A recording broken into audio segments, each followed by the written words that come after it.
Euzubillahimineşşeytanirracim. Bismillahirrahmanirrahim. Had cezalarının, yani şeriatın hikmetli nedenlerinden sadece bir açıdan, tevhid açısından ele alınışı. İslam'dan başka her yol şirke çıkar. Üç çeşit insan vardır. Ya Allah ilah gören, ya da Allah'la beraber başka bir şey ilah gören, ya da Allah'ı bırakıp zevklerini ilah görendir. Başka şeyin ilah görülmesinin önüne geçmek için Allah bize Müslüman olmamızı emretmiştir. Aksi büyük suçtur. Çünkü Allah'ı bırakıp şunu ya da bunu daha fazla seviyorum dersek suç olmaz mı?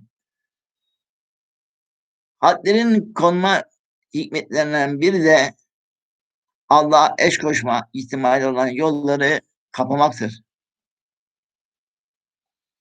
Zina, kadınların ilah haline gelmesini engel olmaktır.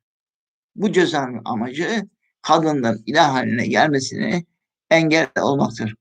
Başka bir hikmeti de zevklerin ilah olma haline gelmesine engel olmaktır. Bu had cezalarından biri. Livata, zevklerin ilah haline gelmesine engel olmaktır. Bu yasaklar şu şekilde ilah olur.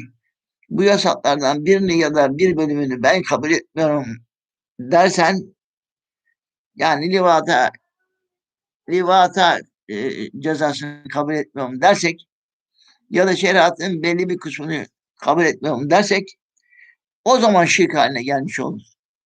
Günah işlenebilir. O şirk değil, günah olur. Büyük günah olur. Had,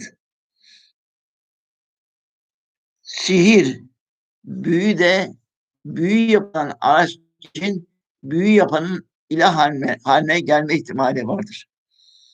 Had, adam öldürmek, nefretin, kanın, ateşin ilah haline gelmesine sebep olur. Faiz, paranın ilah haline gelmesine neden olur.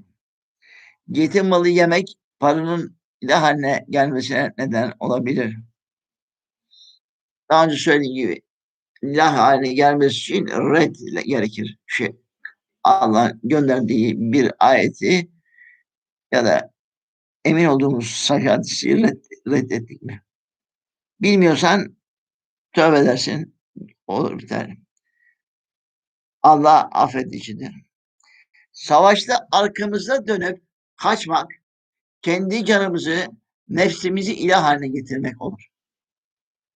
İçki, zevklerimizi ilah haline getirmeye sebep olabilir. Hırsızlık, ya paranın ilah haline gelmesine neden olur, ya da zevki için para çaldığı için zevkleri ilah haline gelmiş olur. İftira eden ise şeytanı ilah haline getirmiş olabilir. Yol kesen nedene bağlı olarak ya parayı ilah haline getirmiş ya da zevklerini ilah haline getirmiş olabilir. İslam devletine savaş etmek duruma göre şeytanı ilah haline getirmiş, kendini ilah haline getirmiş, parayı ve bunun gibi ilah haline getirmiş olabilir. İslam'dan dönemde aynı şekilde yorumlanabilir. Cinayetler nedeni paraysa parayla, tabi ilah olmasının sebebi ne? Allah'ın ayet vasilelerden birini inkarla bak. Nedeni cinsel ise kadınlar ya da zevkleri ilhane gelmiş ya da şeytan ve ateş ilhane gelmiş olabilir. Ateşin anlamı saldırgan insanların zafiyetidir. Had cezaları bu kadardır. Hop oturup hop kalkan şeyler bunlardır. Ama beşer kafasından çıkan kanunların yapılma sebebi nefis kaynaklı olduğundan insan nefsi bugün bir şey, başka gün başka bir şey istediğinden devamlı değişir. Beşer kanunları devamlı değişiklik göstermek zorundadır.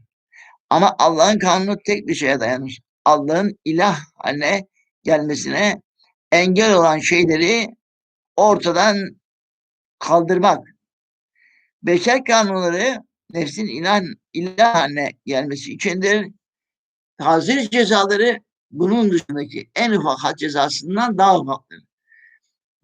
Cezalar olup en düşük had cezasında verilecek cezayı geçemez.